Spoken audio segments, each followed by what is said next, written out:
What's up? Welcome back. I'm talking about the internet's favorite show, but I'm John Stark from MacTheMovieGuy.com, and I'm a blind film critic. So this is probably the weirdest perspective that you're going to get on The Acolyte, Season 1, Episode 5. Or maybe not. I've I've been really honest about this show from the beginning, from a perspective where I'm not somebody who walks into everything that's Disney and be like, this is crap. So I'm not one of those people.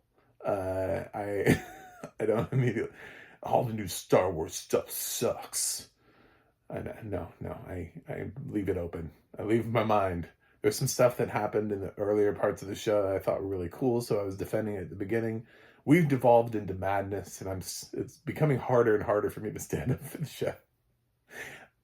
We introduced space witches, which I fucking hate. And we had a great conversation. There was some dude in the comments who totally rolled with me because I made the joke in after I thought about it, coming into like episode 4. I talked about how, um, with when you bring in space witches, it's like the thing that makes you cool is Star Wars, the Force, Jedi.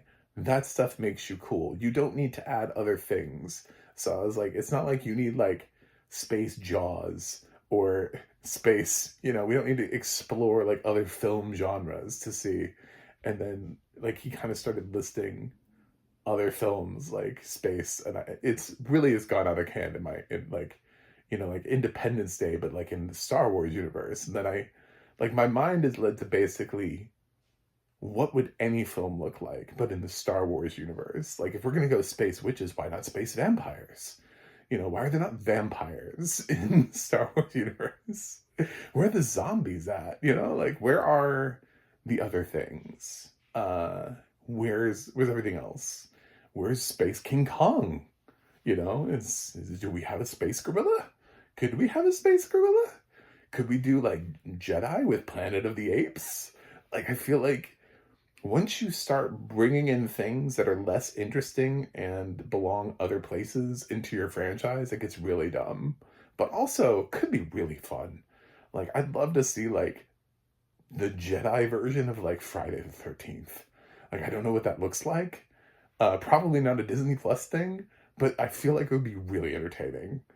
Needless to say, this is not anymore. I've lost it. I'm losing interest in the Acolyte. Um, I also hinted at the last episode, by the way, this is a recap, so spoilers. If you click on recaps and you're like, I hope it doesn't spoil things, 9 times out of 10 recaps have spoilers in them. That's the purpose of them. So, to kind of recap, because not everybody watches, sometimes people, like, they watch the first episode, but they're like, yeah, I don't really want to watch the rest of the show, but I do want to kind of know what happens. I want to know if my, like, projections were right. So they, like, watch recaps of things. And stay like relatively up to date on the hot goss, so when their friends are talking, they're like, I heard about that. Yes. Are you watching the show? No, no, God, no. But I watch recaps. you know, um, I there's nothing scary about Manny Jacinto, not one fucking thing, and I there were so many people. There was like an article, I think TV Line posted it, and they're like, "Did you guess it?" And I was like, I mean, I put the idea in my mind. I was like, is Manny Jacinto the bad guy? But I was like, it gets down to casting. Like, who the fuck picked it? I mean, it is kind of you threw a curveball. Congratulations, casting department. You threw a curveball with Manny Jacinto.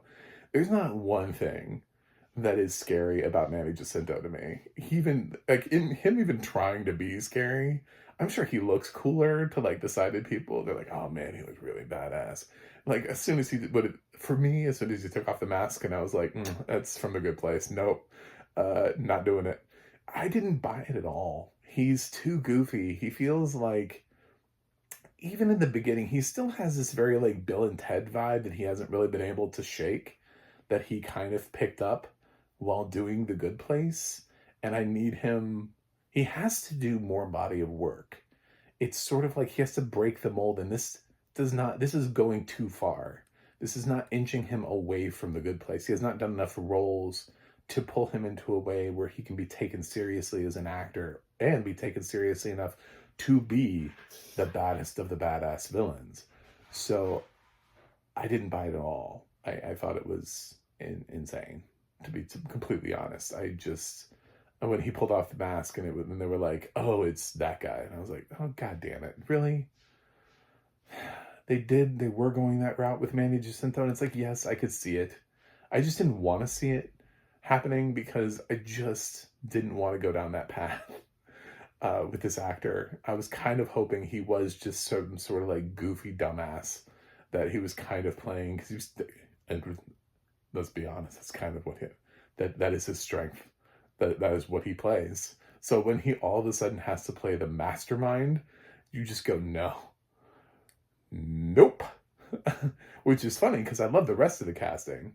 It's one of the reasons I've stood up for the series, is I think the rest of the casting has been absolutely on point. I love our choice for Sun. I love, actually one of the reasons I'm also mad at the episode is we did not give Daphne Keane enough to do. That's unacceptable. It's unacceptable. You can be like, well, it's a shocking death. And it's like, I don't give a shit if it's a shocking death. She didn't do anything. Like, she has like a couple minutes of cool combat. You brought an X-23 for that? Like, no, like immediately, my first episode, like my first thoughts out of the gate were, oh my God, we've got Daphne Keane. She's going to use some of the X-23 training that she had. She didn't get to use shit. Like, you just, like, anybody could have been in that role. So no. I'm in this path because of different reasons. Because basically, casting. Now I'm into the part. Now I'm off in the, like, everybody else is going to be like, well, it's the plot, and like this is the Jedi, and Star Wars sucks, and Disney and Kathleen Kennedy. I'm not on any of that. I'm just like, what the fuck is some of the casting department here? First of all, you don't bring in somebody like Daphne Keane and then give her jack shit to do, and then just kill her off, like, unceremoniously after maybe like a 3-minute combat sequence with May. Like, that's about all she has, and she seemed to be doing fine. And then all of a sudden, she's like 3 lightsabers in her, and she's dead. I'm just, what the fuck? Anyway, and then the poor other guy just, like, neck twist. I was like, oh, right. That's, we're doing that in Jedi move and stuff now? He doesn't even get a Jedi death? He just... So, it was a little annoying. And as somebody pointed out, this has 8 episodes. This is an 8-episode run. I was like, oh my God, there's 3 more of these? What the fuck are they doing in 3 episodes? So I guess maybe it's a limited. Maybe they're just going to wrap up the whole thing. There is no second season of The Acolyte, which at this point, I wouldn't care. It's so funny because it started off so strong, and I was like, first episode in, I was like, it was the best thing that they've done since The Mandalorian. Easy, hands down. I feel like strong. That first fight between Carrie-Anne Moss and May, I forget her Jedi character's name. Anyway, that was some cool shit. And the fact that we did get to see Trinity a couple more times, just briefly, but I mean, should disappear multiple. She seems like an excellent choice for Jedi, you know, coming off of her time in the Matrix. It feels like she's a nice choice for that. And I do like the casting of Sun. I like that actor, the Squid Game actor. So I think he's done a really good job this season. And if I had to, like, elevate, like, one person to any sort of, like, an award status, would be him. I'd be like, who gets the acting prize out of the show? And like, he does. As much as I enjoy Rue from, I want to hold up fingers right now, but for the salute from Hunger Games, but I won't, because I know a lot of my audience is blind. Anyway, it's a visual cue. Imagine that I did. I like her, but yeah, right now I'm happy he's alive, because after losing Daphne Keane, I was so angry. And I was so angry at this Manny Jacinto. It's like, I don't like this at all. I think it's dumb. I think the action sequences, to be fair, some of it was cool that they were doing, that they were fighting. Uh, all the moths were kind of dumb. Uh, I whatever. Uh, she's like, I'm sorry, Pip. And she uses like Pip's head to like. I was like, well, he's definitely not dead. I mean, if it was that easy to kill a Sith Lord, just have him carried off by moths. Um. So yeah, it's yeah. So I'm starting to like be in the camp of people that are not a fan of the show, but for like entirely different reasons. So I'm still definitely baiting people to come in here because I think there are people here who hate the show for the wrong reasons, and I'm still seeing that. I'm still seeing people who are like, "What is it? Why does it have to be diversity? Like, why?" I was like, dude, we don't. I mean, you always know it's a white dude too. Like, you can always feel there's a white dude behind that, that thing. That someone who looks like me is back there complaining because there's like one less white dude was offered a role, and it triggered our little organization. The membership card, White Guys of America. We just were triggered, and people were like, oh, they gave a role to somebody who wasn't one of us. Like, we feel it. It's sort of like the Force. It's sort of like there's a disturbance in the Force. But yeah, but this is not that. As a matter of fact, I was really excited for this casting. I thought it was well cast at the beginning until I found out how they were using these characters. And then I'm like, no, no, no, no, no. No, this is not. And it's like, but it was a surprise that we killed off Daphne Keene. And it's like, well, yeah, but not all surprises are good ones or are correct, by the way. Just because a surprise exists doesn't necessarily make it a good idea. Like, you can surprise people with pretty much anything, but it doesn't always mean that it's the right choice. So, just for the sake of the surprise, it's like going through a movie with dumbass jump scares. Like, you can well place a jump scare and get the audience, and the audience doesn't mind the jump scare because they're like, "Oh, that was solid." Or you could just do jump scares all over the place, and then people are like, "God, this is fucking obnoxious." You know, I kind of feel like at the end of the day, that's how people felt about Smile. Like, once they got some space between Smile, I don't think Smile 2 is going to do as well as Smile 1. They were like, it was just a little bit much. They went a little bit too hard on just random out of nowhere. And that's kind of what this feels like. Kind of feel like randomly out of nowhere. They were like, yep, we need to drop 2 Jedi to make this a cool episode. I disagree.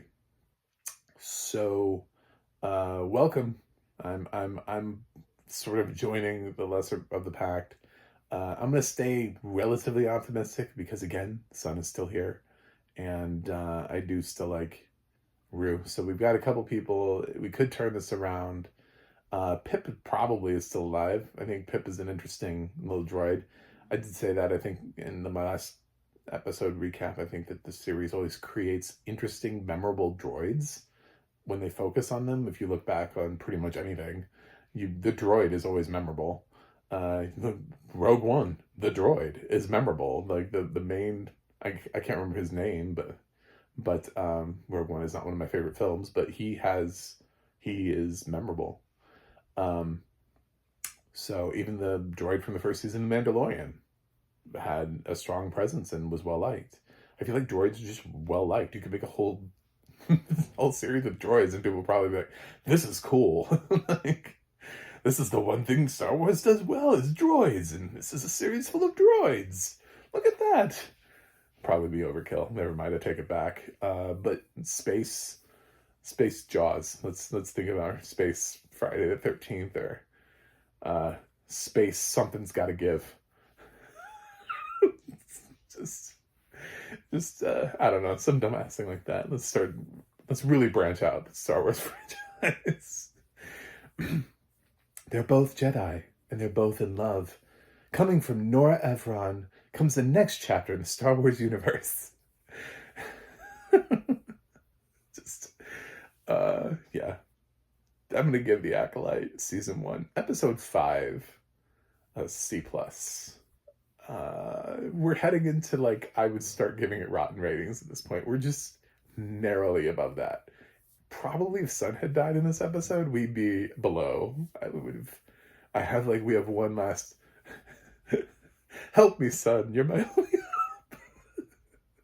hope. All right, so yeah, The Acolyte is not going in the right direction as a series. I'm sorry, and you can go back to my first ones. I've defended this series a lot. It's not going in the right direction. So anyway, thanks for watching. Thanks for subscribing, and I'll see you guys on the other side.